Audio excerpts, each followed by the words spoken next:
Moving into a new house is usually a joyous occasion, a fresh start. That's how it was for me, at least initially. I was thrilled to get away from the hustle and bustle of city life, to settle down in a quieter rural setting. A small town with neat rows of houses, vast stretches of woods, and above all, the promise of privacy. Little did I know the very concept of privacy would soon become a cruel joke. It started with the man next door. Mr. Thompson, as he introduced himself, was peculiar, to put it mildly.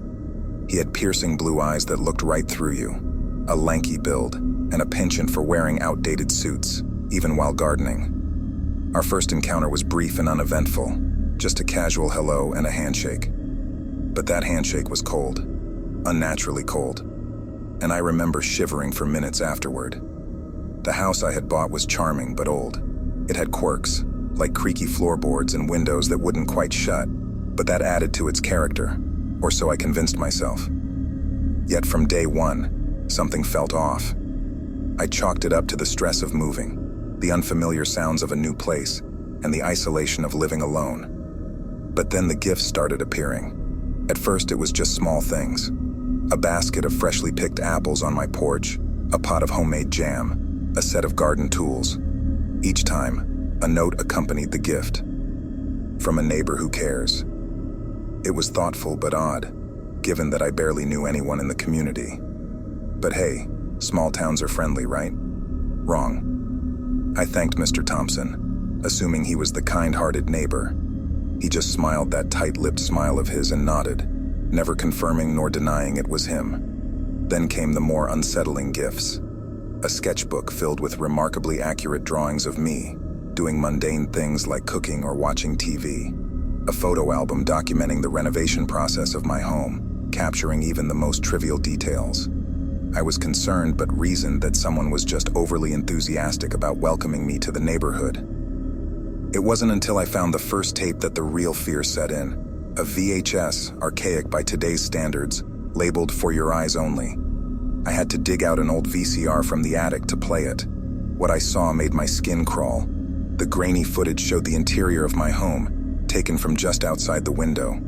It was night, and I was clearly visible, sitting on my couch, oblivious to the camera. Then the shot changed, moving stealthily around the house, capturing each room, each piece of furniture, and ending on the bedroom where I slept.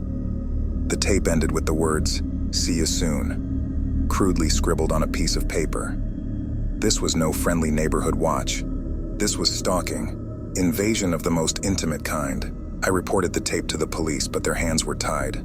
No signs of forced entry, no fingerprints other than mine, no evidence pointing to a specific individual.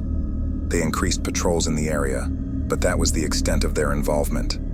I was advised to install a security system, as if that would fix everything. What made it worse was Mr. Thompson's reaction when I casually mentioned the tape to him. "How very strange," he remarked, his eyes not meeting mine. "But surely you don't suspect me?" His words were almost mocking, dripping with hidden meaning. I wanted to scream, to accuse him outright, but what proof did I have? Instead, I fumbled through the rest of our conversation, my words tinged with a false sense of cordiality. All the while I felt his eyes on me, like icy fingers crawling up my spine. I went on a small shopping spree that day. Surveillance cameras, motion detectors, new locks for the doors and windows. I even bought a dog, a German Shepherd named Duke, with the hopes that his presence would deter any would-be intruders. I spent the night setting everything up, double-checking each device, ensuring all angles were covered. The next morning I found another gift on my porch, a collar for Duke, complete with an engraved name tag. The tag was what sent me over the edge. It had Duke's name, of course, but also my full name, my birth date, and my social security number etched onto the tiny metal surface. The implications were terrifying. Whoever was doing this had access to more than just my home. They had access to my identity, my past, my very existence. And then, it escalated. Late one evening, I received a text message from an unknown number. All it contained was a live link. Warily, I clicked on it. My phone's screen filled with live footage of Mr. Thompson in his living room watching TV. A timestamp in the corner indicated it was happening in real time. My eyes widened in disbelief as I recognized the TV show he was watching. It was a popular true crime series, and the episode airing was about stalkers. The irony was suffocating. Just when I was about to switch off, the camera panned, ever so slowly, revealing a second figure in the room. It was me. Or rather, someone wearing a mask that looked exactly like me, seated right beside Mr. Thompson. Both figures turned to look directly at the hidden camera, their eyes devoid of emotion, and then the feed cut out. I was paralyzed, my mind struggling to process what I'd just witnessed. Had I just seen a glimpse into some twisted alternate reality? Or was it a direct threat, a preview of some dark plan yet to unfold? I didn't know what to do. My first instinct was to run, to abandon this house and its increasingly suffocating walls. But where would I go? Whoever was doing this knew everything about me, and running felt like it would be playing right into their hands. Instead, I decided to fight back, but with caution. I knew confronting Mr. Thompson directly was a bad idea. I needed concrete evidence. So I took a leaf out of the stalker's book. I set up a hidden camera facing Mr. Thompson's house, camouflaged in a hedge. Days passed without any new incidents, but the tension was unbearable. I barely slept, my eyes constantly drifting to the monitors displaying live feeds from the cameras. I jumped at every creak of the floor, every rustle of leaves outside. Duke seemed to sense my anxiety, staying close as if to provide a measure of comfort. Then, on the fifth night, it happened. Just past midnight, I noticed movement in the feed showing Mr. Thompson's house. He came out, glanced furtively around, and began digging in his front yard. It was an eerie sight, his lanky frame silhouetted by the porch light, the shovel thrusting into the ground with unsettling vigor. After about 30 minutes, he dropped something into the hole, a small square object, and proceeded to cover it up. I waited until dawn before venturing out. My hands were shaking as I dug up the freshly turned soil. I felt like a character in some twisted horror story, and I dreaded what I might find. When my fingers finally touched the square object, I pulled it out and stared in disbelief. It was a small wooden box, and inside were keepsakes.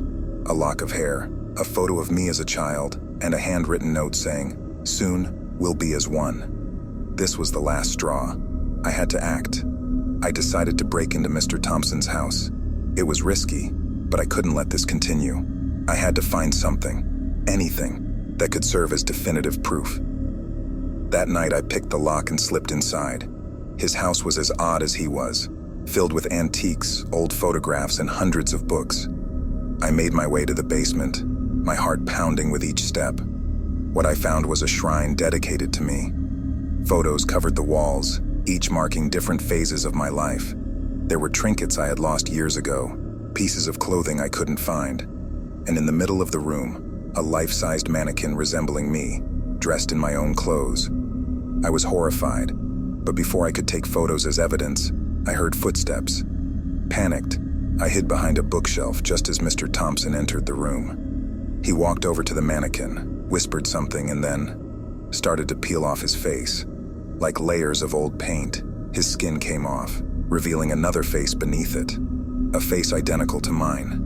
My blood ran cold as he looked directly at where I was hiding and said, "Soon, you'll understand.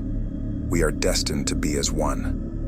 I don't know how, but I managed to escape without him noticing. Or maybe he let me go, knowing the terror he'd instilled would be a chain I'd forever carry. I ran back to my house, locked every door, every window, and called the police. They arrived within minutes, guns drawn, faces tense. I showed them the video footage, the hidden box, and recounted what I had seen in the basement. They stormed Mr. Thompson's house, but it was empty. No photos, no mannequin, and most terrifyingly, no Mr. Thompson.